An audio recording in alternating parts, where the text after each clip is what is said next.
maintenant, évidemment, tout le monde a quelque chose à raconter sur toi. Mais je suis pas sûr que les gens aient vraiment connu tes tout premiers pas, qui n'étaient pas évidents, si tu te rappelles bien.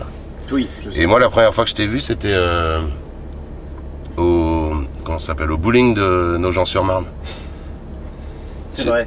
Ouais, mais ne tire pas un trait là-dessus parce que je pense que c'est assez fondateur C'était, j'étais chez Gégène, tu sais, la guinguette. Ouais.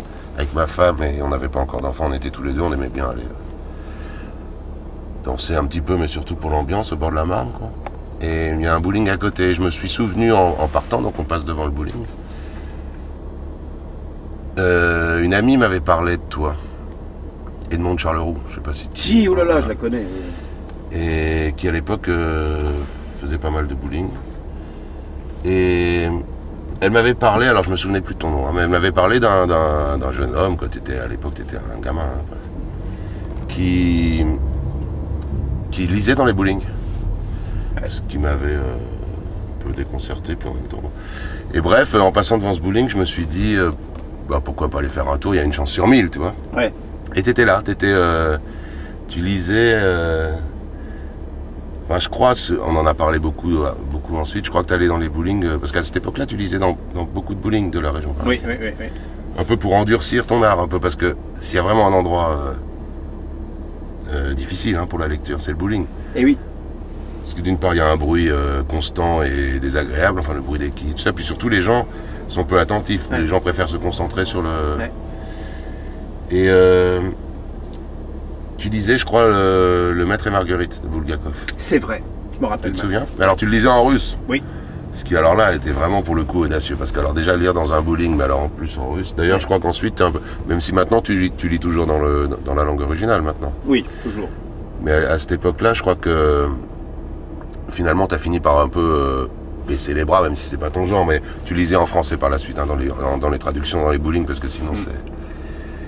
Et bon, il y avait peu de gens quand même beaucoup de gens restaient concentrés sur les quilles. Hein. Mais moi, ce qui m'avait fasciné, je m'étais assis près de toi, ce qui m'avait fasciné, c'était cette volonté, cette opiniâtreté, quoi. Hein, dans un milieu vraiment difficile, hein, avec un bruit ambiant, puis des gens, c'était un samedi soir, enfin c'était vraiment... Et alors en revanche, on n'avait pas discuté, j'étais un peu introverti à l'époque. Je pense comme toi d'ailleurs, c'était d'autant plus noble de ta part de tenter ce genre de choses. On n'avait pas discuté, puis je t'avais revu peut-être 8 ou 10 mois plus tard, au bowling de la Porte Champéret, je crois, ou quelque chose comme ça. Et alors là, par contre, ça avait beaucoup changé, c'est-à-dire qu'il y avait...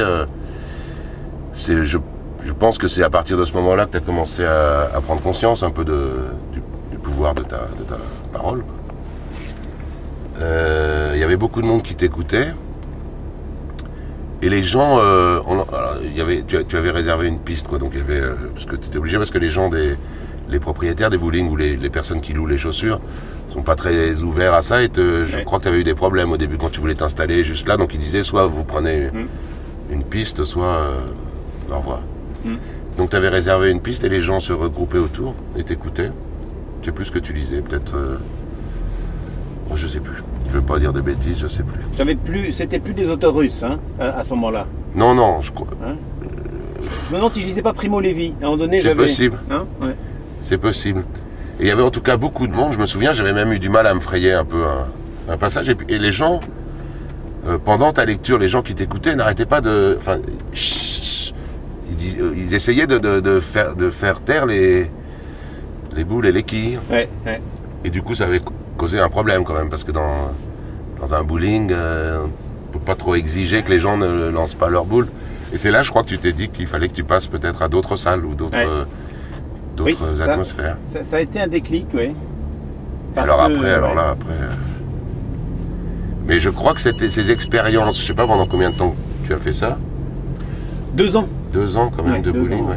Et ces expériences, je crois, ont vraiment contribué à... Enfin, quand on te voit, tu vois, on sent, quand on t'écoute, qu'on te voit, on sent que rien ne peut te détourner du texte, de son interprétation, enfin, tu vois. Et je pense comme, tu sais, il paraît que les viticulteurs, enfin quand on plante une vigne, il faut mettre des cailloux dessus pour que la plante ait du mal à sortir et donc s'endurcisse, se renforce, et il paraît que c'est les meilleurs, meilleurs pieds de vigne ensuite.